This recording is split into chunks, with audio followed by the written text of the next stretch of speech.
ॐ ज्ञानतिमिरन्धस्य ज्ञानञ्जनशलाकया चक्षुरुन्मिलितं तस्मै श्रीगुरवे नमः। श्रीचैतन्यमनोभीष्टं स्थापितं येन भूतले स्वयं रूपा कदा मह्यं ददाति स्वपदान्तिकम्। जय जय श्री राधारमण, जय जय नवल किशोर, जय गोपी चित चोर प्रभु, जय जय माखन चोर। अन्ता प्रवेश मम वचाम मम पुरुषोत्तम, संजीवयत अखिल शक्तिधरा सुधर्मा। अनन्यहस्तचरणस्तगादिदीनम् प्राणो नमो भगवते पुरुषाय तुभ्यम्। जय श्री कृष्ण। नमो विष्णुपदाय कृष्णपृष्ठाय भूतले श्रीमते भक्ति वेदांत स्वामीति नाम्ने। नमस्ते सरस्वती देवे गौरवाणी प्रचारिणे निर्विशेष शून्यवादी पश्चात् देशतारिणे। जय श्री कृष्ण चैतन्य प्रभु नित्यानंद, श्री अद्वैत गदाधर शिवासादि गौर भक्तवृंद। हरे कृष्णा कृष्णा कृष्णा हरे हरे, हरे राम राम राम हरे हरे। श्रीमद् भागवतम अध्याय स्कंद 7 अध्याय 5 श्लोक संख्या 24। श्री प्रहलाद महाराज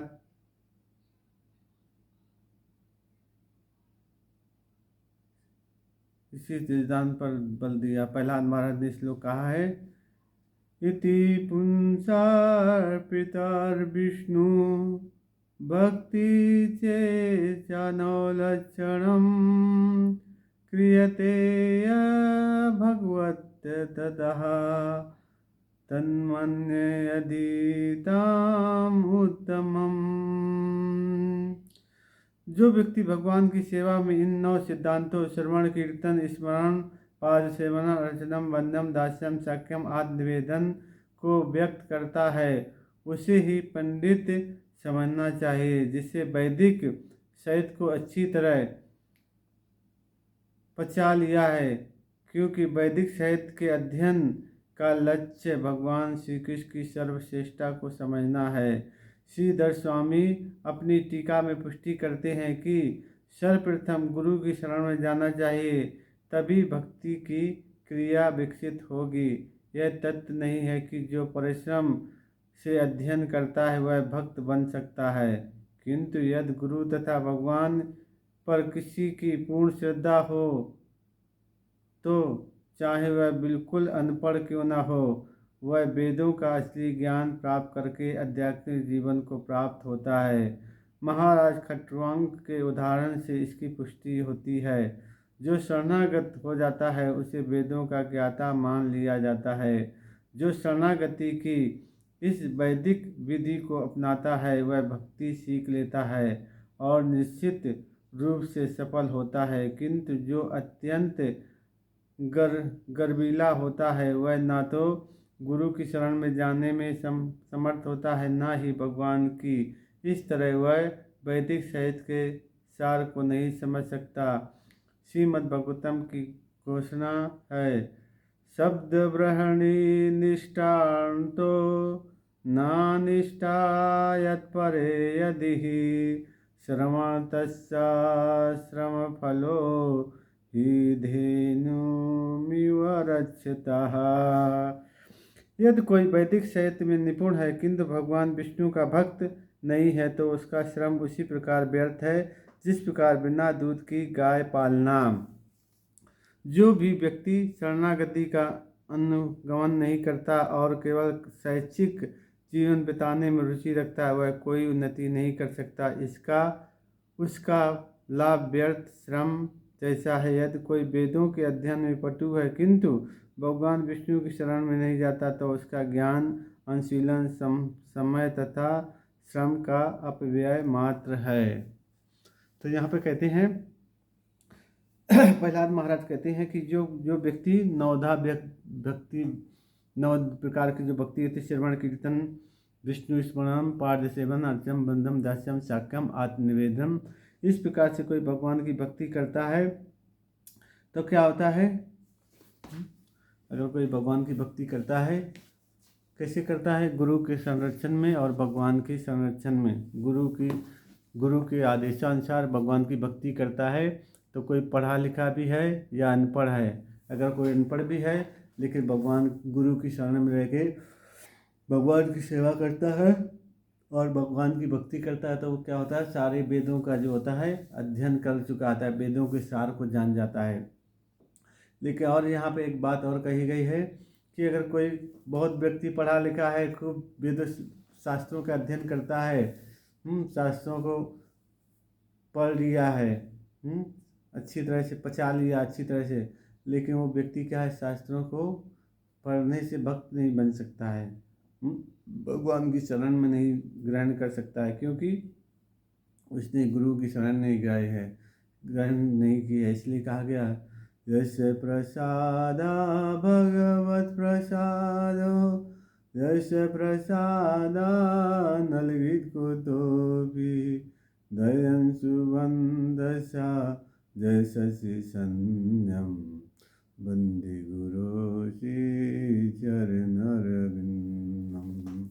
यस्य प्रसादा भगवत प्रसादो, अगर कोई भगवान के भक्तों की शरण में चला जाता है, और भगवान भक्तों की शरण में चला जाता है, भगवान की भक्तों की शरण ग्रहण करते हैं, गुरु की शरण ग्रहण करता है, तो व्यक्ति क्या होता है, सारे वेदों के जो सार है उसको जान जाता है। हम लोग एक उदाहरण दे सकते हैं, कौन सा उदाहरण दे सकते हैं। अगर कोई व्यक्ति किसी व्यक्ति ने डॉक्टरी खूब पढ़ी है, डॉक्टरी पढ़ ली है लेकिन उससे पेट टेस्ट नहीं की है, तो वो डॉक्टर ठीक से नहीं। ज्ञान और ज्ञान को जानना भी है और जीवन में उतारना भी है, व्यवहार में भी लाना है, तभी ज्ञान और विज्ञान समझ सकते हैं। तो किसी ने डॉक्टरी तो पढ़ाई की है लेकिन अपने जीवन में व्यवहार में नहीं लाया, तो वो डॉक्टर ठीक से नहीं बन सकता है। उसी प्रकार से अगर डॉक्टर नहीं ठीक से नहीं बन सकता, लेकिन डॉक्टर के साथ जो कि कंपाउंडर होता है, डॉक्टर का हेल्पर होता है, वो पढ़ा लिखा नहीं होता है, लेकिन डॉक्टर के साथ में हेल्प करते करते करते करते क्या होता है, वो डॉक्टर जैसा हो जाता है। क्यों डॉक्टर जैसा हो जाता है, क्योंकि उसने डॉक्टर के साथ में रह के सब कुछ देखा है, कैसे इंजेक्शन लगाना, कैसे ऑपरेशन करना, कौन सी मेडिसिन देना, क्या क्या करना है, कौन सी व्यक्ति को क्या देना करना है। तो वो पढ़ा लिखा तो नहीं है लेकिन वो डॉक्टर के जैसा हो जाता है, क्योंकि वो डॉक्टर के साथ में रह के पूर्ण रूप से प्रैक्टिस किया है। लेकिन एक तरफ दूसरा व्यक्ति है जो प्रैक्टिस नहीं किया है, केवल शास्त्रों को पढ़ा, डॉक्टरी को पढ़ा है, प्रैक्टिस नहीं किया। तो इसलिए कहा गया ज्ञान विज्ञान दोनों साथ में होना चाहिए। तो यहाँ पे समझ सकते हैं हम लोग, देख सकते हैं खट्टकांडू महाराज उदाहरण का देते हैं। खट्टकांडू महाराज क्या थे, अनपढ़ थे लेकिन भगवान के बहुत बड़े थे। और नारायण मुनि जी भी कहीं भी किसी भी गुरुकुल में नहीं पढ़े, किसी भी स्कूल में नहीं पढ़े। नारायण मुनि तो 5 साल के बच्चे थे, तपस्या करने चले गए थे। तो उन्होंने नारायण मुनि भी आज हम लोग देखते थे, पूरे संसार में नारायण मुनि घूमते हैं, पूरे वेदों को अच्छी तरह से जानते हैं। और हम लोग देख सकते हैं प्रहलाद महाराज भी छोटे से 5 साल के थे तभी भगवान की भक्ति शुरू की थी। और ध्रुव महाराज भी थे, 5 साल के तो बालक थे तभी भगवान की भक्ति थी। ध्रुव महाराज तो बिल्कुल अनपढ़ थे, कुछ नहीं आता था। जब भगवान के सामने प्रकट हुए 6 महीने में ध्रुव महाराज ने भगवान को प्राप्त कर लिया। जब 6वें महीने में भगवान प्रकट हुए थे ध्रुव महाराज के सामने, तो ध्रुव महाराज को भगवान की स्तुति करना चाहते थे, कुछ गुणगान करना चाहते, लेकिन ध्रुव महाराज तक कुछ नहीं जानते थे। तो भगवान ने क्या किया, अपना जो संग था ध्रुव महाराज के इस तरफ यहाँ पर गाल में छुआ दिया, एक तरफ में जब छुआ दिया, ध्रुव महाराज को पूरा वेदों का जो ज्ञान था सब कुछ प्राप्त हुआ। इसलिए ध्रुव महाराज बोलते हैं, अंता प्रविस्मं वचामिमं पुरुषोत्तम संजीयत अखिल शक्तिधरा सुधर्मा अनन्यश्च हस्तचरणस्तगाद्यदीनं प्राणो नमो भगवते पुरुषाय तुभ्यम। ये श्लोक श्रीमद् भागवतम में ध्रुव महाराज ने बोला है भगवान के लिए कि भगवान कितना कहते हैं, अंता प्रवेश मम वचाम विमम पुरुषोत्तम। हे भगवान, आप मेरे अंतःकरण में प्रवेश करके वचाम, आप जो भी बुलाना चाहते हैं, मेरी जो वाणी है उसको आप शुद्धिकरण से सब कुछ बुला, जो भी आप बुलाना चाहते हैं आप ही बुला सकते हैं। मैं तो जो भी बोलूँगा वो पता नहीं कैसे बोल सकता हूँ, लेकिन आपकी कृपा से कोई क्या होता हूँ, कुछ भी कर सकता है। मूकम करोति वाचालं पंगु लंघायते गिरम यत् कृपा तमाम वंदे श्री गुरु दीन कारणम। जो गूंगा व्यक्ति भी होता है वो भी बोल सकता है और लंगड़ा पहाड़ के ऊपर चढ़ सकता है। तो इस प्रकार से हम देख सकते हैं कि अनपढ़ व्यक्ति भी भगवान की भक्ति कर सकता है। जो पढ़ा लिखा व्यक्ति है वो वेदों को तो पढ़ा है, बहुत कुछ पढ़ा है, लेकिन भगवान को नहीं समझ सकता है। तो हम लोग यहाँ पे इस श्रीमद् भागवतम का जो श्लोक है प्रहलाद महाराज के द्वारा बताया गया है, इसको यहाँ पर समझते हैं कि कौन सी व्यक्ति भगवान की भक्ति कर सकता है। जो भगवान के शरणागत है, गुरु के शरणागत है, वो भक्ति अच्छी तरह से कर सकता है। जो भगवान और गुरु के शरणागत नहीं है वो भक्ति में प्रगति या भक्ति नहीं कर पाएगा। क्यों नहीं कर पाएगा? क्योंकि उसने ज्ञान और विज्ञान को, जो ज्ञान है लेकिन उसको अपने जीवन में व्यवहार में नहीं लाया है। तो ये वीडियो आपको अच्छा लगा तो लाइक कीजिए।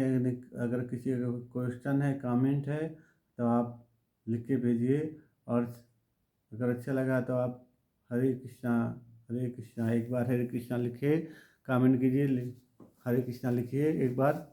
और अगर आपको ये अच्छा लगता है तो यूट्यूब में भी जाइए, नर नारायण दास के नाम से वहाँ पे है, वहाँ भी आप देख सकते हैं यूट्यूब में। अगर इसमें पूरा अच्छी तरह से पूरा नहीं देख पाए तो उसमें जाइए, पूर्ण रूप से आपको मिलेगा यूट्यूब में।